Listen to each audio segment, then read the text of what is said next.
get rearrested, doesn't make any sense. It's working, it works, there's a cost to it, but the cost I would think is far less than putting people in jail. It's certainly far less than these repeated revolving door charges, so you'll be hearing from us about that. We talked about cooperation between the police services, and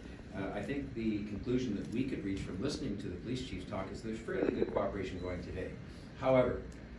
it was pointed out to us there are a couple of very helpful 21st century databases that are still not operating on an integrated basis, and they need to be. And we need to speed that up so that we can be sharing, especially in an era of social media, all this intelligence with each other, cities and police services, because people are moving quickly in the criminal element and they're putting a lot of stuff on social media.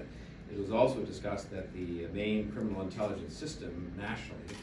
is something that I think is from about 1968 and is in need of being replaced, and that's been discussed, but it's something where we're going to urge the federal government to speed up that process. So bottom line, what we're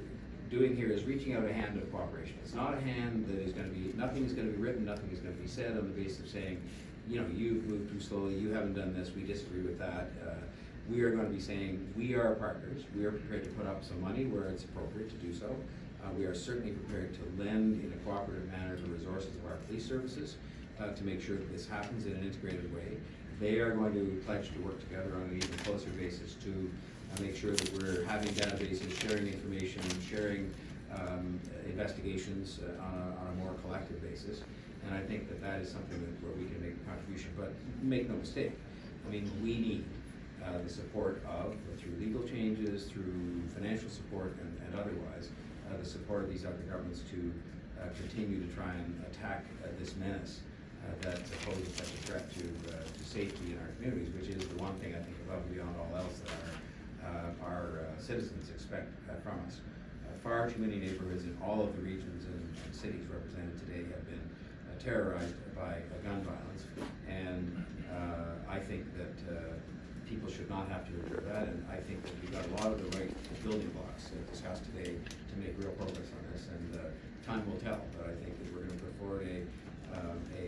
well-articulated, constructive list of the things by and large that I've mentioned today, and we're going to work together on really looking at the programs for kids and families and neighborhoods and find the ones that work really well, and try to then cooperate instead of having a patchwork quilt, of having something that has got a great return on investment and that really works for people, which is what we want to do. So what we agreed we would do is anybody else who, I think the minister's indicated she will be responsive to questions but doesn't want to speak. There may be any of the other mayors, chairs that want to speak, and I will cede the podium to them, and then we'll be available for your questions. So who else, would anybody else like to speak before we just take